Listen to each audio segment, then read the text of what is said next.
এই কোরআনের ভিতরে আল্লাহ রাব্বুল আলামিন সব কথা বলে দিয়েছেন। এবার কোরআনকে শিখতে গেলে আপনাকে বলবেন কোরআনের ভিতরে যত কথা আছে সব আগে যেটা কথা আল্লাহ বললেন সেটা বললেন ইকরা, পড়ার কথা। কেন? নামাজের কথা পরে, রোজার কথা পরে, হজের কথা পরে, জাকাতের কথা পরে, তৌহিদের কথা পরে, উলুহিয়াতের কথা পরে, রুবুবিয়তের কথা পরে, আর অন্য অন্য বিষয় পরে। সব আগে আল্লাহ কি বললেন? এতগুলো বিধানের ভিতরে সব আগে আল্লাহ বলছেন ইকরা, পড়ো। পড়ার জন্য কেন বললেন? এখন আপনি নামাজ পড়বেন, ভালো করে কথা বুঝিয়েন। নামাজ পড়বেন, নামাজ পড়তে এখানে আপনি নামাজ কি জিনিস মোটে বুঝেন না, নামাজই কি জিনিস জানেন না। হঠাৎ করে আল্লাহ কয়ে দিলে আকিমুসসালাহ, নামাজ পড়। এবার নামাজ কি রে ভাই? আমি তো নামাজের ব্যাপারে জানি না কিচ্ছু, তো আপনি কি করে পড়বো? একটা গায়ের মুসলিম মুসলমান হয়েছে, একটা গায়ের মুসলিম মুসলমান হয়েছে, তো ওকে বলছে, তো ও প্রথমে তখন কালমা শিখেছে, দিয়ে सूरा फातिहा শিখেছে। শিখার পরে কইছে हमको वजू करना सिखा दीजिए तो हम नमाज पढ़ेंगे। कहे ठीक है, एक काम कीजिए, पहले दोनों हाथ को पहुँचू तक धोइए। पहुँचू सबाई बुझे तখন এখান থেকে ধুয়েছে। তারপরে তখন ওকে বলছে फिर 3 मरतबा कुल्ला कीजिए। ওকে 3 बार कुल्ली করতে বলেছে, 3 बार कुल्ली করেছে। फिर तो ওকে বলেছে नाक में पानी डालिए। तो आके व्याख्या दीते हैं थोड़ा सा पानी लीजिए और इस तरह नाक में दीजिए। ओके ना बोले वो सीधे भाषाয় বলেছে नाक में पानी डालिए। तो জীবনে লাখে পানি কুল্লি করতে জানে, খেয়েছে, কুল্লি করেছে, কিন্তু লাখে পানি তো জীবনে দেয়নি। ও জানবে বদনা লিয়েছে আর এভাবে লাখ লোল লাগিয়ে ঢালতে শুরু করছে। মরবে না বাঁচবে? মরবে না বাঁচবে গো? মরবে না। তো এটা না জানাতে কেন ইবাদত করতে গেলে ইবাদত কবুল হওয়ার লেগে না জেনে ইবাদত কবুল হবে না। কেন? আপনি যতক্ষণ ওজু, নামাজের লেগা ওজু দরকার, ওজুর লেগা ওজুর ফরজ কতটি জানা দরকার, সুন্নাত কতটি জানা দরকার, তারতিব জানা দরকার। এবার তারতিব জানে না, পার আগে হাতের আগে পা ধুইছে, পার আগে মাসা করছে, মানে হাত উল্টা পুল্টা করে করে নিলে। এবার যা হোক লাখে তো পানি যখন ঢালতে শুরু করেছে, বলছে রুকে রুকে রুকে উস तरह नहीं, उस तरह, हाँ उस तरह नहीं। ওকে শিখিয়ে দিলে। এবার কইছে अब दोनों पैर को धोइए, पहले दायां पैर धोइए। तो वो की जाने जे एखन थे ओके कोई तो टकनू तक जो है दोनों पैर को धोइए। ओके कोई तो तो बुझे ना किछु, जेमनी को गोटे कापड़ छाड़ले हेन पानी पाम মনে করছে গোটাই এখান থেকে পানি ঢালতে শুরু করে দিয়েছে। তো এই ঢালাতে কি হবে? এভাবে উজু হয় না। এই জন্য আগে শিখ পরে নামাজ, আগে শিখ পরে নামাজ পড়। আগে ইকরা পর নামাজ কি জিনিস, নামাজের সুন্নাত কি, নামাজ ওজুর কি কি ফরজ আছে। কেন না জেনে ওজু করলে ওজু হবে না, ওজু না হলে পাক হবে না, আর ওজু না পাক না হলে নামাজ হবে না, নামাজ না হলে নেকি হবে না, আর নেকি না হলে ভাগ্যে জান্নাত হবে না। এ লেগে আগে পড় পরে কর। दिन घर से जब जब जई हम ओ पूर्वी बयरिया हमरो संदेशा लेके जइहा, हमरो सलामो लेके जइहा आका के दुआरिया। हिंद नगर से जब जब जइहा, हिंद नगर से जब जब जइहा ओ पूर्वी बायरिया, ओ पूर्वी बायरिया हमरो सलामो लेके जइहा नबी जी के दुआरिया, हमरो सलामो लेके जइहा नबी जी के कबरिया। सांझ सिकरे नीर बहावे अखिया नबी के याद में, अखिया नबी के याद में कैसे बताबे व्याकुल मनवा, कैसे बताबे व्याकुल मनवा दुखिया नबी के याद में, दुखिया नबी के याद में। मोहनी सूरत के दर्शन को तरसेला नजरिया, तरसेला नजरिया, तरसेला नजरिया। हमरो सलामो पहुँचा दिया नबी जी के कबरिया, ओ पूर्वी बायरिया।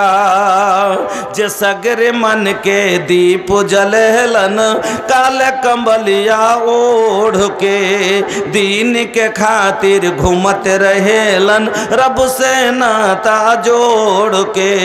ताइफ के बाजार में जुलमी मारेलन पथरिया, मारेलन पथरिया, मारेलन पथरिया।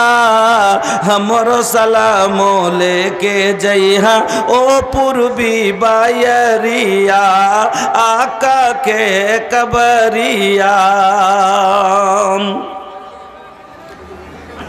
लेके चलल तलवार उमर जब कत्ल नबी के शान से, बहिना से कुरान की आयत सुन के फिर लसीमान से, बहिना से कुरान की आयत सुन के फिर लसीमान से। कलमा तैयब पढ़ के पकड़लन आका के डगरिया, नबी जी के डगरिया, आका के डगरिया। हमरो सलामो लेके जइहा नबी जी के कबरिया, ओ पूर्वी बायरिया।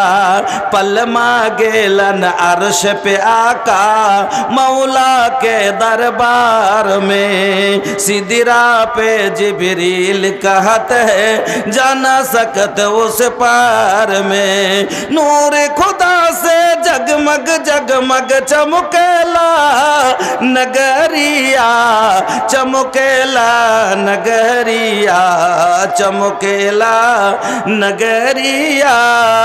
हमरो सलामो पहुँचा दिया नबी जी के कबरिया, ओ पूर्वी बयरिया। শ্রদ্ধেয় সম্মানিত ও নির্বাচিত আজকের সভার মহামান্য সভাপতি মহাশয়, মঞ্চের ওলামায়ে কেরাম, সামনের দিনদার ইমানদার ভাইরা বন্ধুরা, পর্দানাসীন মা ও বোনেরা, সমস্ত প্রশংসা যাবতীয় গুণগান একমাত্র আল্লাহ রাব্বুল আলামিনের জন্য, যিনি সর্বশক্তিমান, যিনি আমাদের খালেক মালিক আহার দাতা পালন কর্তা। সেই মহান আল্লাহর একবার সকলে কৃতজ্ঞতা জ্ঞাপন করি, পড়ি আলহামদুলিল্লাহ।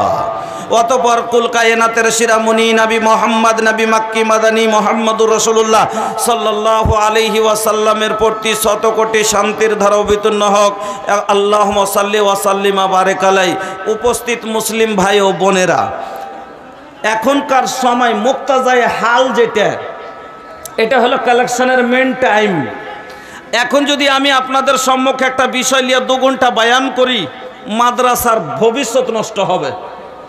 এই জন্য আমি আপনাদের সম্মুখে আজকে, আমার পরে যে বক্তা আসবে উর্দু বক্তা, তিনি তো কালেকশন করে দেবেন না, উনি তো উর্দু বক্তা।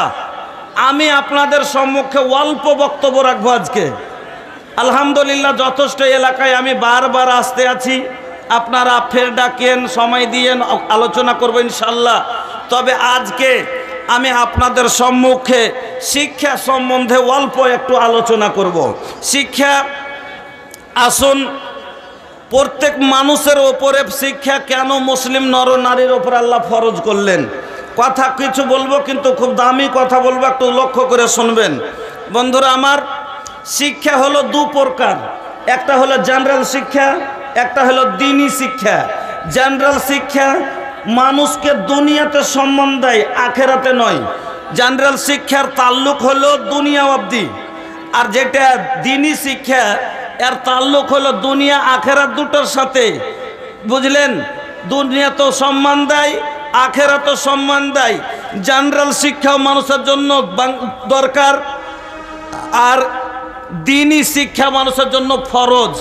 জেনারেল শিক্ষা দরকার, দ্বীনি শিক্ষা ফরজ, দুটাতে পার্থক্য বুঝে যাবেন।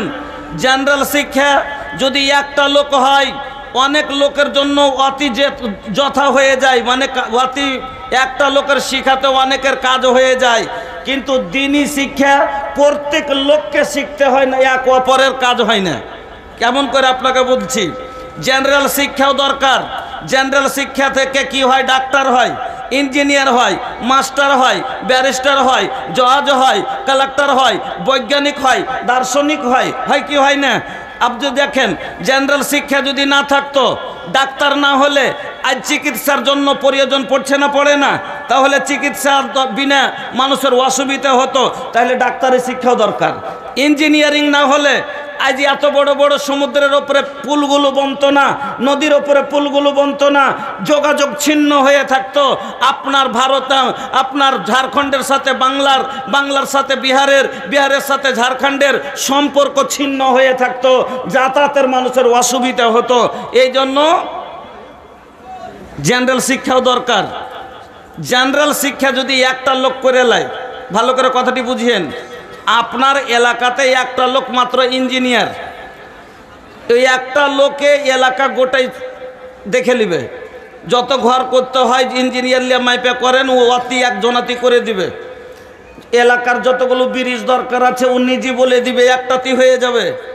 কিন্তু দিনই শিক্ষা এমন শিক্ষা যে আপনি শিখেছেন, আপনার ভাই শিখেনি, আপনার শিখাতে আপনার ভাইয়েরও হবে না। আপনার ফরজ গোসল আপনাকেই করতে হবে, আপনার শিখাতে আপনার ভাইয়ের ফরজ গোসল আদায় হবে না। ঠিক না বে ঠিক? আপনার নামাজ পড়াতে আপনার ভাইয়ের হবে না। এই জন্য জেনারেল শিক্ষা মানুষকে লাভ দেয়, কিন্তু দিনই শিক্ষা মানুষের জন্য এই জন্য ফরজ, যে দিনই শিক্ষা না হলে মানুষ চলতে পারবে না। জেনারেল শিক্ষা না হলে মানুষ চলতে হতে পারবে, কিন্তু দিনই শিক্ষা না হলে মানুষ চলতে পারবে না। দিনই শিক্ষাটা কি জানেন? রিড়ের হাড্ডি। কাউরির যদি দাঁড়ির হাড্ডি ভেঙে যায় তো চলবে কিরকম করে? ওই যে ছেঁচড়ে ছেঁচড়ে হাত পায়ের ভরে, তো ওই লোকটাকে বেঁচে থাকে, নামে বেঁচে থাকে, কিন্তু ওই লোকটা কি আসল সবল লোক না, দুর্বল লোক। ওই রকমই দিনই শিক্ষা হলো রিড়ের হাড্ডি, যার ভিতরে দিনের শিক্ষা নাই, ওই রকম ও হলো আপাহিজ। ও হলো আপাহিজ, দুনিয়াতে বেঁচে আছে কিন্তু আপাহিজের মতন বেঁচে আছে, আর দিনই শিক্ষা নাই। আমার বন্ধুরা চলেন আপনাকে বলছি, আল্লাহ রাব্বুল আলামিন দিনই শিক্ষা ফরজ করলেন। কোরআন মাজিদ এটা হলো আল্লাহর কালাম। এতে কয়টা পারা আছে?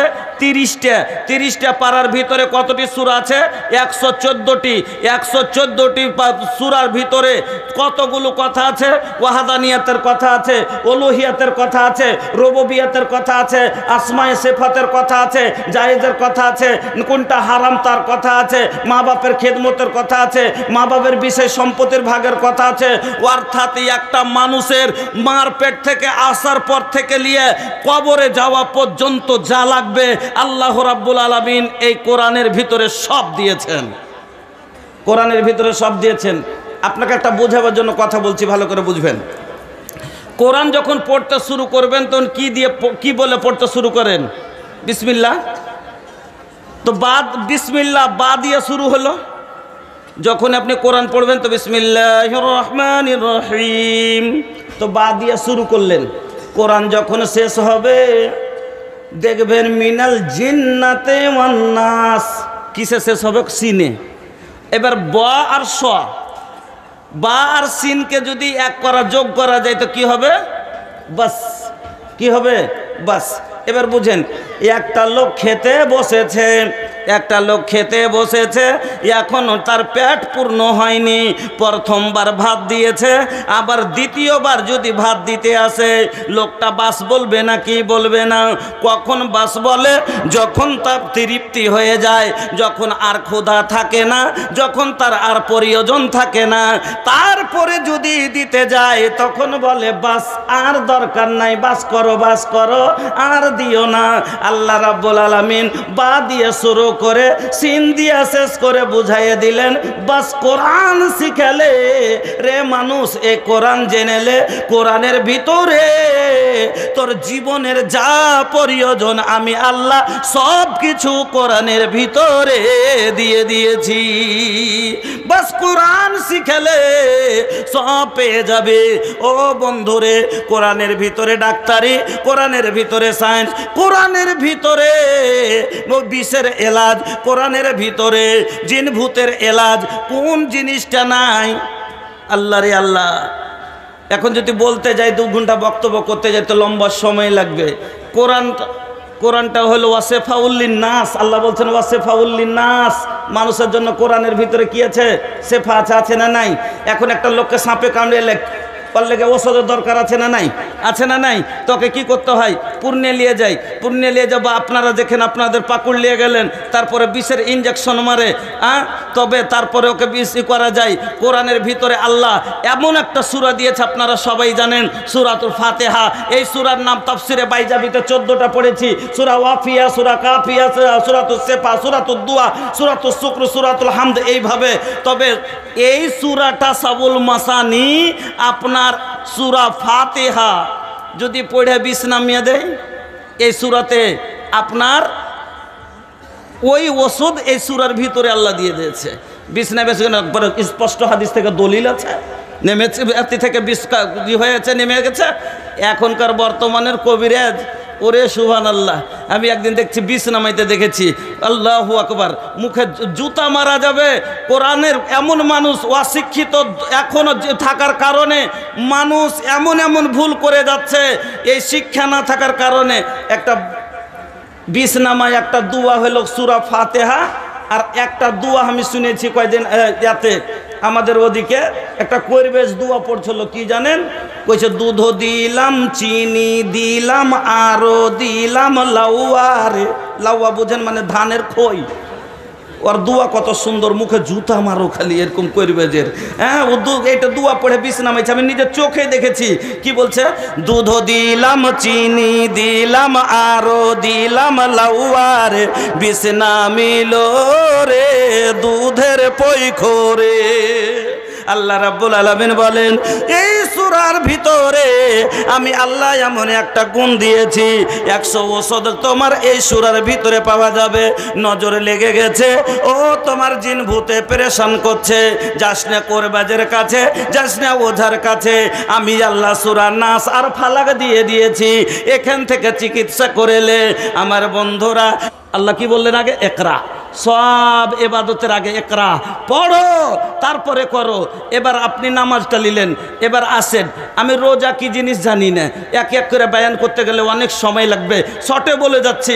আপনি রোজা কি জিনিস, রোজাতে কি কি হালাল, কি কি হারাম আপনি কিছুই জানেন না। আল্লাহ বলে দিলেন যে তোরা কি করো।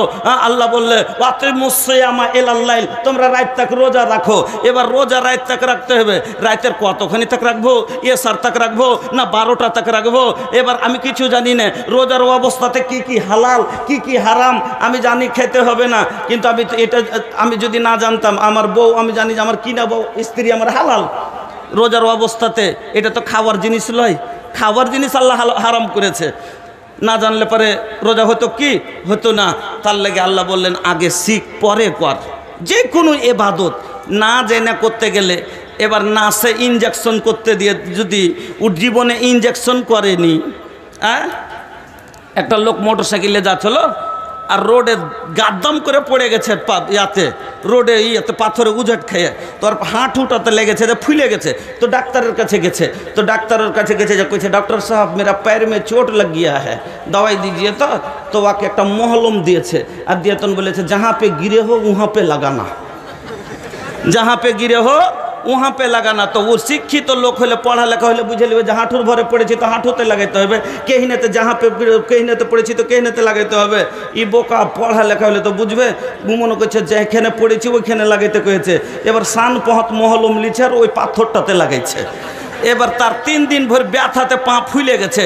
ডাক্তার কাছে গেছে, ওই डॉक्टर साहब आपने कैसा दवाई दे दिया कि अब तक जो है दर्द में कोई कमी नहीं आया है। बेचारे कैसे लगाते हो जी, कैसे लगाते हो, दिखाओ हमको। चलिए दिखाते हैं। তো ডাক্তার মনে ভাবছে লোকটা হয়তো খুব লজ্জিত লোক, এখানে কাপড় চাঁদতে শরম করছে চেম্বারে, কয়েকটা লোক আছে তার জন্য অন্য ঘরে দেখাইবে, হয়তো অন্য জায়গায় লেগেছে হয়তো, তো অন্য জায়গাতে কইছে বাহিরে গেছে, কিন্তু চলো কাহা দিখানা দিখাও, তো ওকে বাহির দিকে রয়েছে, अरे बाहर तो और आदमी है, कहाँ दिखाओगे जी, कहाँ कहते चलिए रोड पर दिखाते, अरे तुम यहाँ अंदर दिखाते नहीं हो, रोड पर कैसे दिखाओगे। तो वो कौन बोले कुछ, अरे हम तो रोड पर न गिरे थे, वहाँ ना लगाते हैं। तो ये ना जैने করলে লাভ হবে না, ইবাদত জাইনা করতে হবে, হর ইবাদত জাইনা করতে হবে, না বুঝে করলে কোনো লাভ হবে না। এই জন্য আল্লাহ আগে বললেন একরা, আগে পড়, পিছে পড়, আগে কর, পড়েলে তারপরে কর। বন্ধুরা আমার, ফরজ কেন? আজ দিনই শিক্ষা না থাকতে গেলে কতটি কথা বলবো, সময়ের দিকে দেখছি। দিনই শিক্ষা যদি না থাকে, শুনেন, একটা অন্ধ আর একটা শিক্ষিত লোক দুজন, আল্লাহ রাসূল আল্লাহ তাআলা কোরআনে কি বললেন, হাল ইয়াস্তাবিল্লাযীনা ইয়ালামুনা ওয়াল্লাযীনা লা ইয়ালামুন। আচ্ছা বলো তো, শিক্ষিত লোক আর অশিক্ষিত লোক দুইজন কি সমান হতে পারে? আবার আল্লাহ অন্য জায়গায় বলছেন লাইসাল আমা কাল বাসির, একটা অন্ধ লোক আর একটা চোখওয়ালা লোক যেমন দুজনা কোনোদিন সমান হতে পারে না, একটা শিক্ষিত লোক আর একটা অশিক্ষিত লোক কোনোদিন সমান হতে পারে না। একটা অন্ধ লোক বাড়ি থেকে বের হলে বিনা সাহারাতে যেতে পারবে না, ওকে একটা লোক লাগবে, না হলে একটা লাঠি লাগবে, আর একটা চোখওয়ালা লোককে কিছুই লাগবে না। বন্ধুরা আমার, একটা অন্ধ লোক যখন রাস্তায় হাঁটে দেখবেন একটা লাঠি নিয়ে আগা দিকে এরকম করে আগে রাস্তাটা বুঝে গর্ত আছে না জল আছে, কাঁটা আছে না পেশাব পায়খানা আছে। কিন্তু অন্ধর কারণে লাঠির গুলটা এতটুকু, এখানে লাঠি দিলে তার পাশেই কিন্তু ছিল গর্ত, এবার সেটা বুঝতে পারলো না, পা দিয়ে পড়ে গেল। লোকটা বাঁচতে চাইলো গর্ত থেকে, তবু বাঁচতে পারলো না। লোকটা বাঁচতে চাইলো পায়খানা থেকে, তবু বাঁচতে পারলো না। কিসের কারণে? তার চোখের জ্যোতি নাই, তার কারণে। ওই রকমই অশিক্ষিত লোক গুনাহ থেকে বাঁচতে চাইলো, বাঁচতে পারে না, তার কারণ হলো সে গুনাহই বুঝতে পারে না। গুনাহই বুঝতে পারে না তো বাঁচবে কি করে? এমন এমন গুনাহ আছে যে নিজেই বুঝতে পারে না যে আমি গুনাহ করে এলাম, নিজে বুঝতে পারে না, তো বাঁচবে কি করে? এই জন্য গুনাহ থেকে যদি বাঁচা, আল্লাহ রাব্বুল আলামিন কোরআনে বললেন যে তুমি কু আনফুসাকুম ওয়া আহলিকুম নারা, তুমি নিজে জাহান্নাম থেকে বাঁচো, তোমার আল আওলাদকে জাহান্নাম থেকে বাঁচো। আমি যেটা বুঝি সেটা জাহান্নাম থেকে বাঁচার যেটা সব থেকে বড় জারিয়া, আওলাদকে বাঁচাবার যেটা সব থেকে বড় জারিয়া, সেটা হলো দ্বীনি শিক্ষা। কেন? দ্বীনি শিক্ষা না হলে ও গুনাহই বুঝতে পারবে না, আর গুনাহ না বুঝতে পারলে ও গুনাহ থেকে বাঁচতে পারবে না। আমি কাঁটাই বুঝি না, কাঁটার ব্যথা কি বুঝি? আমি কাঁটাই বুঝি না, আমি কাঁটার ব্যথা কি করে জানবো? তো ওই রকমই হয়ে গেছে আমার বন্ধুরা, আমার ভাইজানেরা, এই দ্বীনি শিক্ষা। বন্ধুরা আমার, আজ আপনাকে বলে যাচ্ছি, আল্লাহ রাব্বুল আলামিন আপনাকে এই দ্বীনি শিক্ষা, আজ কোরআনের শিক্ষা পেয়েছিলেন বলে আজ এই সভা চোখে দেখতে পাচ্ছেন। শুনেন, এই কোরআন যদি না থাকতো, আজ আমরা ওই গরু মহিষের চাইতে আমাদের জীবনটা খারাপ হতো। আল্লাহু আকবার। এই কোরআন যে আমরা জীবনে পেয়েছি, সুবহানাল্লাহ। জানেন, আপনার বাচ্চাটা দুটা মাত্র কথা বলবো, একটু ধ্যান করে শুনবেন। মাওলানা আবুল হাসান আল নদভী উনি একটা বই লিখেছেন, পাজা সোরাগে জিন্দেগি। ওই বইটাতে একটা ঘটনা আছে। আপনার বাচ্চাটা কি, খালি আপনাকে বুঝিয়ে দিচ্ছি, 1-2 মিনিট শুনেলেন। ওই বইটার ভিতরে লেখা আছে, একটা লোক হাল চাষ করতে গেছে, হাল চাষ করতে করতে 2-4 পাক ঘুরাইতে আর মাটির তল থেকে একটা সোনার এত বড়টা ঢিমে বার হয়ে গেছে। আচ্ছা, লোকটা হাল চাষ করবে না, আঁকা করে বগলে ভরেলে বাড়ি দৌড়েবে? বলেন তো, বাড়ি দৌড়েবে না? দৌড়েবে না। বাড়ি চলে এসছে। এবার বাড়ি আসার পরে ওই স্বর্ণের টুকরাটাকে বাক্সর ভিতরে যত্ন করে রেখে দিয়েছে। আর রোজ খালি গলাতে যদি খুঁজে যে আমি হার বানাবো, গলার চেন, হাতের ঘড়ি বানাবো, হবে না নাকি? বাক্সর ভিতরে ওকে ভরে রেখে দিয়েছে। আর ও মনে করছে আমি কানের বানাবো, লাখের বানাবো, স্ত্রীর লেগে হাতের চেন বানাবো, ই বানাবো, ও বানাবো। অনেক কিছু সোচছে, ভয়বে কি হবে না। তাহলে ওকে কি করতে হবে? স্বর্ণকারের বাড়ি নিয়ে যেতে হবে। স্বর্ণকারের বাড়ি নিয়ে যাবে। এবার স্বর্ণকার ওকে আগুনের ভাটিতে দিবে, সোনার ভাটিতে দিয়ে তারকে গরম করে তার ভিতর থেকে আবর্জনা বের করে তারপরে তাকে রূপ দিবে, হাতুড়ি দিয়ে মেরে, তারপরে গলাতে চেন হবে, তারপরে কানে মাকড়ি হবে, তারপরে লাখের বেসর হবে, তারপর আপনার হাতের ঘড়ি হবে। আর যখন গলায় আসবে তারপরে লোকে বলবে কুণ্ঠে পালি নাকি, তারপরে ওর প্রশংসা হবে। আপনার বাচ্চাটা হলো একটা সোনার টুকরা, ওই মার প্যাটেটা ওই জমিনের ভিতর থেকে বার হইলো। এবার ওই সোনাটাকে যদি বাক্সর ভিতরে ভরে রেখে দিলে যেরকম কোনো গহনা হবে না, আপনার সন্তানকে বাড়ির ভিতরে ভরে রেখে দেন, হাফিজ হবে না। মাইকের আওয়াজ ঠিক আছে, বুঝতে পারছি আমরা, মাইকের আওয়াজ ঠিক আছে। শেখ সাহেব একটা এদিকে যাগুলো ঘুরিয়ে গেল। আচ্ছা আচ্ছা আচ্ছা আচ্ছা, ওই সাইড হনে টানে না নাকি? আচ্ছা, সাটিয়া বলার চেষ্টা করছে। তো আপনাকে বলছি, যদি ঘরের ভিতরেই থেকে যায় তাকে তো যেমন গহনা পাওয়া যাবে না। আপনার সন্তানটা মার পেট থেকে বের হলো একটা সোনার টুকরা। এবার ওই সোনার টুকরাকে স্বর্ণকারকে সোনা দিলেন, আর দেওয়ার পরে যেমনি ও আগুনে দিয়েছে, ভাটিতে দিয়েছে, থামো থামো থামো, এত দামি জিনিসকে আমি গরমে গরমাবো না। এবার বলছে না রে ভাই, না গরমাইলে হবে না। তখন এবার দিয়েছে, আচ্ছা ঠিক আছে তাইলে। এবার যখন দিয়েছে যে হাতুড় মারতে শুরু করেছে, থামো, কেন তুমি হাতুড় মারছো এত দামি জিনিসকে? আচ্ছা বলছে, আরে ভাই হাতুড় না মারলে গয়নার রূপ কি করে দিব? তো ওই রকমই আপনার মাদ্রাসাটা হলো স্বর্ণকারের ভাটি, আর মৌলবি সাহেবেরা হলো স্বর্ণকার। আপনার বাচ্চাটা হলো সোনার টুকরা। একে আপনাকে স্বর্ণকারের ভাটিতে দিলেন, এবার মৌলবি সাহেব ভাটিতে মাদ্রাসায় দিলেন।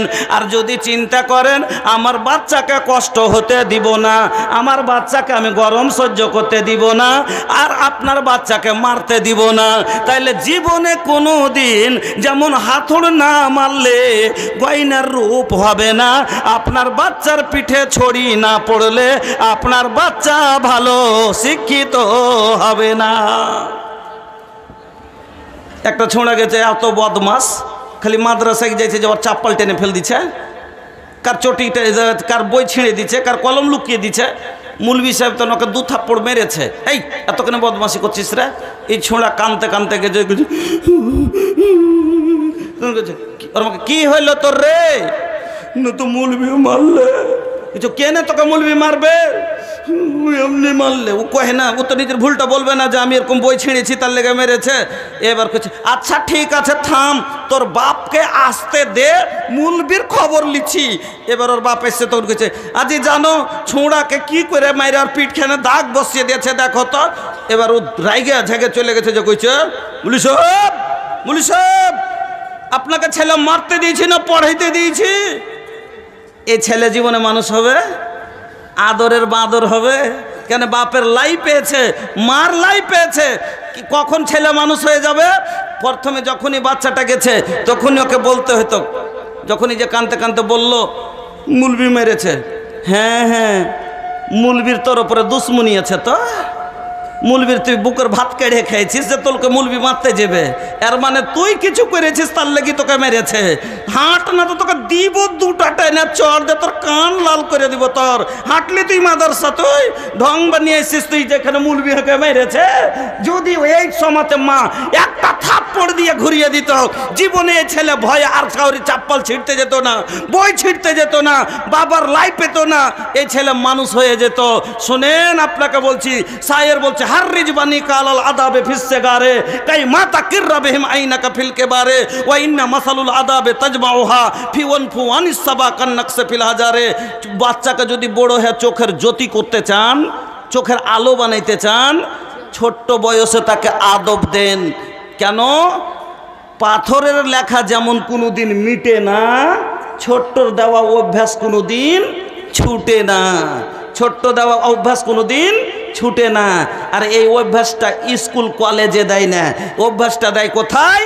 মাদ্রাসায়। তালিমের সাথে তারবিয়াত করে মাদ্রাসা, আর দ্বীনি শিক্ষাতে তালিম করে, তারবিয়াত করতে পারে না। স্কুল কলেজে তারবিয়াত করতে পারে না, আর মাদ্রাসা তালিমও দেয়, তারবিয়াতও দেয়, শিক্ষার সাথে দীক্ষাও দেয়। আমার বন্ধুরা, আমার ভাইজানেরা, এই জন্য এই মাদ্রাসা আপনার আমার জীবনে অনেক কথা বলার আছে, কিন্তু সময়ের দিকে দেখে আগে বাড়তে যাচ্ছি না। বন্ধুরা আমার, এই মাদ্রাসাকে চালাতে হবে। এই মাদ্রাসা হলো বিদ্যুৎ ট্রান্সফরমার, এই মাদ্রাসা হলো জেনারেটর। যেমন একটা জেনারেটর চলছে বলে এই বাতিগুলো জ্বলছে, কোথায় কি আছে সব দেখতে পাওয়া যাচ্ছে। এখনই জেনারেটরটা বন্ধ হয়ে যাক, বাতি অফ হয়ে যাবে, কোথায় আপনার কি পড়ে আছে দেখতে পাওয়া যাবে না, কে কোনটা চিনতে পারা যাবে না। আর জেনারেটর কতক্ষণ চলবে? যতক্ষণ তাতে তেল থাকবে, আর যতক্ষণ তেল থাকবে অতক্ষণ জেনারেটর চলবে, আর অতক্ষণ আপনি সব খুঁজে পাবেন। ওই রকমই মাদ্রাসা হলো একটা দ্বীনি প্রতিষ্ঠান। এই মাদ্রাসা হলো জেনারেটর, এটি হলো অন্ধকার, আপনার জীবনের অন্ধকারকে দূর করবে, সমাজের অন্ধকারকে দূর করবে।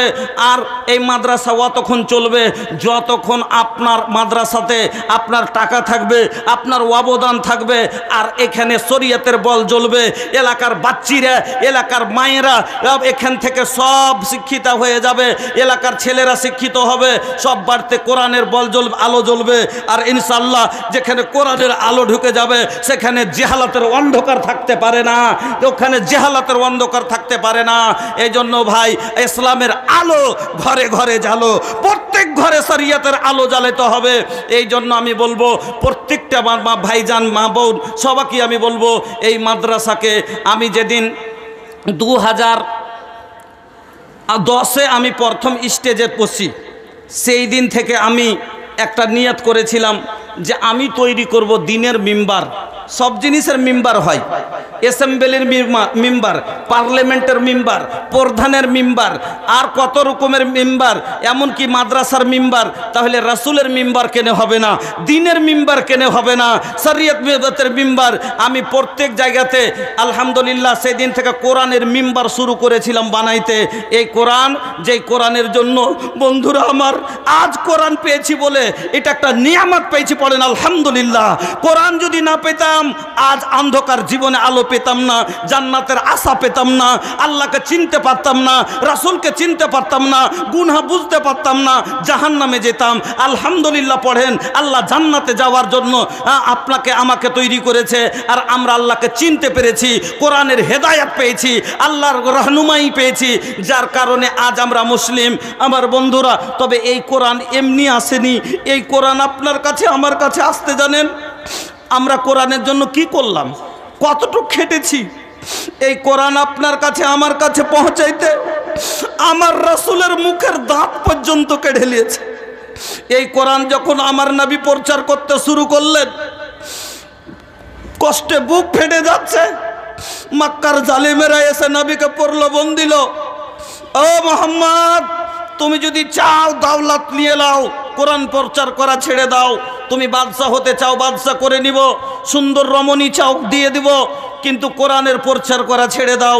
নবী আমার বলেছিলেন, এই মালের আমাকে লোভ দিস, শোন, এক হাতে সূর্য এক হাতে চন্দ্র এনে রেখে দিস, তবু কোরআন উম্মতের কাছে পৌঁছাইতে আমি রুকবো না। আমার নবী যখন মানলেন না, দাওলাত নিয়ে লাথি মেরে দিলেন। আমার নবীকে জানেন ওই জালিমেরা বাইকাট করে দিল, ঘরে করে দিল। সমাজ থেকে যদি কাউকে ঘরে করে দেওয়া যায় তার কষ্ট জানেন। কয়েকটা মুষ্টিমাই সাহাবীকে নিয়ে আমার নবী সইবে আবি তালিবে চলে গেলেন। আবি তালিবের ঘাঁটিতে ওইখানে ভিতরে পাহাড়ের মধ্যে প্রথম জ্বালিয়ে গেছিলেন অল্প কিছু খাবার। উটের উপরে কতটা জিনিস নিয়ে যাবেন, 2-1 মাস খেলেন, তারপরে খাবার নেই। খাবার আবু জাহাল রাস্তায় রাস্তায় দাঁড় করে দিয়েছে দুশ্মনকে, দারোয়ার নিয়ে দাঁড়িয়ে আছে, কোনো জিনিস বিক্রি পর্যন্ত যাতে না যেতে হতে পারে, মুহাম্মাদের কাছে যাবে না। আমার বন্ধুরা, এমন হয়ে গেল অবস্থা, খিদার জ্বালাই মহিলাদের বুকের দুধ শুকিয়ে গেল। বাচ্চারা কা কা করে কাঁদে, বাচ্চাদের কান্না শুনে জালিমেরা তালি মারে, জালিমেরা তালি মারে। দিন প্রচার করবি, কত স্বপ্নে দিন প্রচার করবি, জালিমেরা তালি মারে। এমন হয়ে গেল কি খেয়ে জীবন বাঁচাবে, গাছের ছাল গাছের পাত খেতে শুরু করলেন। আজ বাড়িতে শাক রান্না হয় আপনার আমার, একটু তেল লবণ কম হয়ে গেলে শাক খেতে পারি না। গাছের ছাল কি খাবার জিনিস মানুষের? গাছের পাত কি আর খেতে পারে? সুবহানাল্লাহ। এই গাছের ছাল আর পাত খাওয়ার পরে পায়খানাতে যায়, পায়খানা বের হওয়ার আগে চোখের জল বের হয়। এইরকম অবস্থাতে দিন কেটেছে। কোরআন উম্মতের কাছে, আপনার কাছে এত কষ্টের পরে কোরআন পৌঁছেছে। শুধু তাই নয়, এই কোরআনের জন্য বদরের যুদ্ধে 14 সাহাবী নিজের গর্দন দিয়েছে। এই কোরআনের জন্য ওহুদের প্রান্তে 70 সাহাবী নিজের গলা কাটিয়েছে। বন্ধুরা আমার নবী যদি নিজের মুখের দাঁত দিয়ে দিতে পারে, সাহাবায়ে কেরাম যদি গর্দন আগিয়ে দিতে পারে, আপনি আর আমি কি পারবো না? হাতের ময়ল একটু বাহির করে দিতে, 1000, 2000, 5000 টাকা দিতে, 5 টাকা 10 টাকা দিতে, আমি কাউকে বলবো না। শুধু আপনাকে যদি কথা লেগে থাকে, রাসূলের মহব্বত অন্তরে থাকে, সাহাবায়ে কেরামের জোশ যদি অন্তরে থাকে, মহব্বতের সাথে আপনারা আসুন। আর কোরআনের জন্য আমি 1000 টাকা করে আমি আজকে দেখব কতটি লোক কোরআনের জন্য দাঁড়াতে চাই। আমি 60,000 মানুষ করেছি, মিম্বার হয়েছে 1000 টাকা দিয়ে, যে আমরা কোরআনের জন্য প্রস্তুত আছি, দরকার পড়লে জীবন দেব। আজকে এই জায়গাতে দেখব আমার কতটি লোক দাঁড়ান। একবার আসেন মহব্বতের সাথে, 1 পারা করে বারকাতান বাড়িতে নিয়ে যান, আমি আপনার জন্য দোয়া করব। 1000 করে 30টা লোক দাঁড়ান, যে আমি লিব মিম্বার হব, আমি হব প্রথম মিম্বার, প্রথম পারা আমাকে দেন, আমার টাকায় একটা গরিব মেয়ে পড়ে এখান থেকে যাবে, আমি যতদিন বাঁচবে পড়বে, তেলাওয়াত করবে, আমি যেন তার অংশীদার হয়ে থাকি নেকিতে। আপনি আমার জন্য দোয়া করে দেন। আমি একটা গরিব মেয়েকে পড়াবার জন্য দিলাম 1000 টাকা।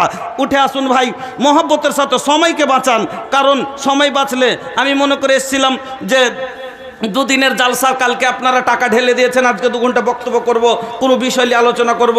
खैर और भोजपुरी के तो भैया हमरा लगे गोडाउन बा, का सुनाइब तो रवा लोग लेके आई, हम बीच बीच में भोजपुरी भी सुनाइब। और अपनारा मोहब्बतर साथे एकटू एकटू करे ताड़ाताड़ी दानटा आमार हाथे फेलते शुरू करें।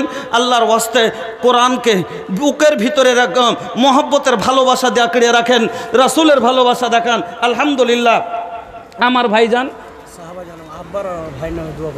শাহবাজ আলম প্রথম মিম্বার আজকে 1 পারা গ্রহণ করেছেন, বাবার নামে আর ভাইয়ের জন্য দোয়ার দরখাস্ত করেছেন। আল্লাহুম্মা আমিন।